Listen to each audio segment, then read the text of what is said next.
Hey everybody, welcome to Music City Storytime. I hope that you're having a great day today.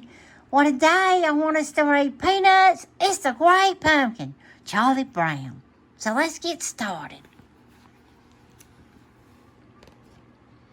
Every fall, the leaves on the trees turn brown and fall off the branches. Pumpkins grow big and plump in their patches. The air grows cooler, and people start to think about their Halloween costumes. And every fall, Linus writes a very important letter.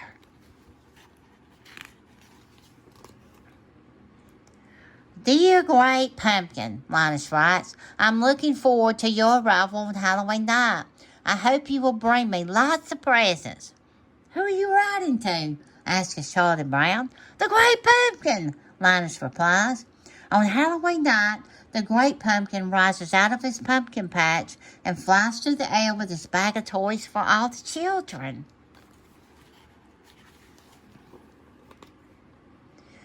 Linus' sister, Lucy, isn't happy that Linus is writing to the Great Pumpkin. You'll make me the laughing stock of the neighborhood, she complains. But Charlie Brown's sister, Sally, doesn't think Linus is crazy. She thinks Linus is wonderful. He is a sweet baboo. Wouldn't you like to sit with me in the pumpkin patch on Halloween night and wait for the Great Pumpkin? Linus asks. Sally is thrilled. I'd love to, she tells Linus. I think Sally has a crush on Linus. Later that day, Charlie Brown has a surprise waiting for him in the mailbox. I got an invitation to a Halloween party, he exclaims. Lucy thinks the invitation must be a mistake. There were two lists, she tells Charlie Brown. One to invite and one not to invite. Charlie Brown knows which list he was probably on, but he decides to go to the party anyway. On Halloween night, everyone is planning to go to the party, except Linus.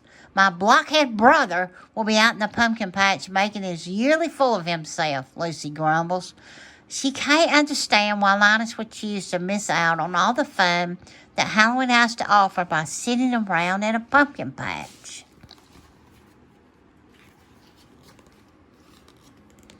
Everyone puts on their costumes. Lucy is dressed as a witch. Charlie Brown is dressed as a ghost. But no one can tell what he's supposed to be because he had some trouble with the scissors. Sally is also dressed as a ghost, and so is Schroeder. They figured out how to use the scissors just fine. Pigpen is dressed as a ghost too. Everyone can tell which ghost he is because a cloud of dust surrounds him. Snoopy walks by, also dressed in a costume. Who in the world is that? Asks Lucy. He's a World War I flying ace, Charlie Brown explains. Now I've seen everything, Lucy says. Lucy declares that everyone will go trick-or-treating first and then go to the Halloween party. As they pass by the pumpkin patch, Linus sees them and gets excited, thinking they have come to wait with him. Have you come to sing pumpkin carols with me? He asks. You blockhead, Lucy yells at her brother. You're going to miss all the fun, just like last year. Don't talk like that, Linus cries. The Great Pumpkin will come because I'm in the most sincere pumpkin patch. Oh, good grief, Lucy exclaims. She marches off with her friends. It looks like no one wants to join Linus in the pumpkin patch to wait for the Great Pumpkin. Except, what about Sally? Sally is torn. She doesn't want to miss out on all the fun of trick-or-treating and the party, but Linus is her sweet baboo. What should she do? Sally runs back to the pumpkin patch. I'm glad you came back, Linus tells her. You'll see the Great Pumpkin with your own eyes. Linus is positive the Great Pumpkin will pick this patch. Why wouldn't he? The Great Pumpkin chooses the most sincere patch to visit every year. And how could a pumpkin patch be more sincere than this one? Sally hopes Linus is right. Meanwhile, the rest of the kids go trick-or-treating. Treats or treats, money or eats, they yell at the first door. Everyone compares what they got. I got 5 pieces of candy, brags Lucy. I got a chocolate bar, exclaims Patty. I got a quarter, says Violet happily. I got a rock, says Charlie Brown sadly. And that happens at every door. All the other kids get wonderful treats like candy gum and popcorn balls. And Charlie Brown gets rocks. Well, how sad is that? Lucy decides they have done enough trick-or-treating and it's time to go to the party.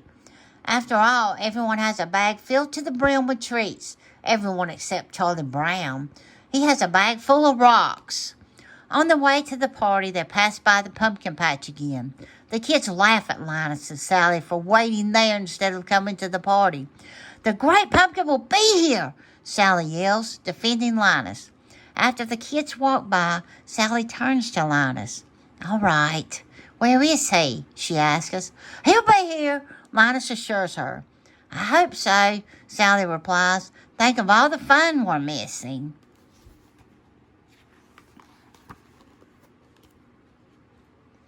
And the Halloween party is a lot of fun for everyone except Charlie Brown. At first, Charlie Brown thinks his night is looking up when the other kids ask him to be the model for the jack-o'-lantern. That sounds like a great honor. But then he realizes that being the model means having Violet draw a big pumpkin face on the back of his head. Meanwhile, in the pumpkin patch, Sally is growing tired of waiting for the great pumpkin. If anyone had told me I'd be waiting in a pumpkin patch on Halloween night, I'd have said they were crazy, she complains. Just then, she and Linus hear a rumbling noise. They see a shadow emerging from the pumpkin patch. It's the great pumpkin rising up out of the pumpkin patch, Linus yells. He is so excited to see the great pumpkin that he faints.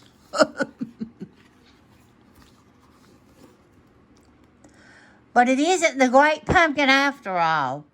It is just a World War I flying ace on his way back from a very important mission.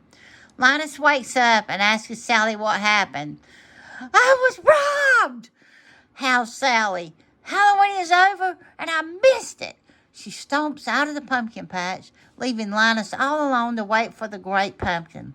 Linus falls asleep waiting, and later that night, Lucy comes to bring him home and tuck him into his warm bed. The next day, Charlie Brown tries to make Linus feel better. Don't take it too hard that the great pumpkin never showed up, he tells his friend. But Linus doesn't feel let down. Just wait till next year, he tells Charlie Brown. I'll find the most sincere pumpkin patch, and I'll sit in that pumpkin patch until the great pumpkin appears. Wow, what a cute and long story. I hope you've enjoyed it for today. And listen, always remember, you are special. Until next time.